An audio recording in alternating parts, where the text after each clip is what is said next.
เตือนจะมีฝนตกฟ้าห้องฟ้าเหลื่อมและลมพัดแรงอยู่ทุกภาคเนื้อที่การปกคลุมของฝนเท่ากับ 40% ของพื้นที่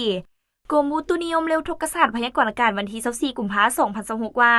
ความกดดันต่ำของอากาศร้อนยังปกคลุมอยู่ทั่วทุกภาคของประเทศลาวด้วยกำลังอ่อนสมทบกับกระแสลมตะวันออกพัดปกคลุมซึ่งเจียนให้อากาศจะเย็นหาหนาวเย็นอยู่ทั่วไปในตอนกลางคืนหาตอนเช้า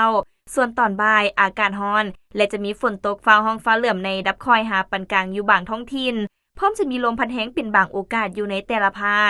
คเหนือด้านตะวันออกแขวงพงสาลีหัวพันและเสียงขวางอากาศเย็นหาหนาวเย็นในตอนกลางคืนหาตอนเช้าพร้อมจะมีฝนตกฟ้าห้องฟ้าเหลื่อมในดับคอยหาปานกลางอยู่บางท้องถิ่นและมีลมพัดแรงเป็นบางโอกาสหรือนาทีการปกคลุมของฝนเอากับ 40% อุณหภูมิในระหว่าง 18-28 องศาภาคเหนือด้านตะวันตกแขวงหลวงน้ำท้าบ่อแก้วอุดมไซหลวงพระบางและไสยบุรีอากาศเย็นในตอนกลางคืนหาตอนเช้าพร้อมจะมีฝนตกฟ้าห้องฟ้าเหลื่อมในดับคอยอยู่บางท้องถิ่นและมีลมพัดแรงเป็นบางโอกาสหรือนาทีการปกคลุมของฝนเอากับ 25% อุณหภูมิในระหว่าง 16-33 องศานครหลวงเวียงจันทน์อากาศร้อนพร้อมจะมีฝนตกฟ้าห้องฟ้าเหลื่อมในดับคอยอยู่บางบริเวณและมีลมพัดแรงเป็นบางโอกาสหรือนาทีการปกคลุมของฝนเอากับ 30% อุณหภูมิในระหว่าง 23-33 องศาภาคกลางแขวงเวียงจันทน์บริคำไซคำมวลและสวรรณเขตอากาศเย็นในตอนเช้าส่วนตอนบ่ายอากาศร้อนพร้อมจะมีฝนตกฟ้าห้องฟ้าเหลื่อมในดับคอยหาปานกลางอยู่บางท้องถิ่นและมีลมพัดแรงเป็นบางโอกาสหรือนาทีการปกคลุมของฝนเอากับ 40% อุณหภูมิในระหว่าง 19-36 องศา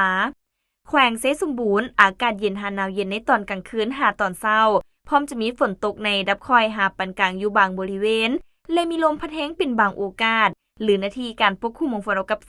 30% อุณหภูมิในระหว่าง 15-30 องศา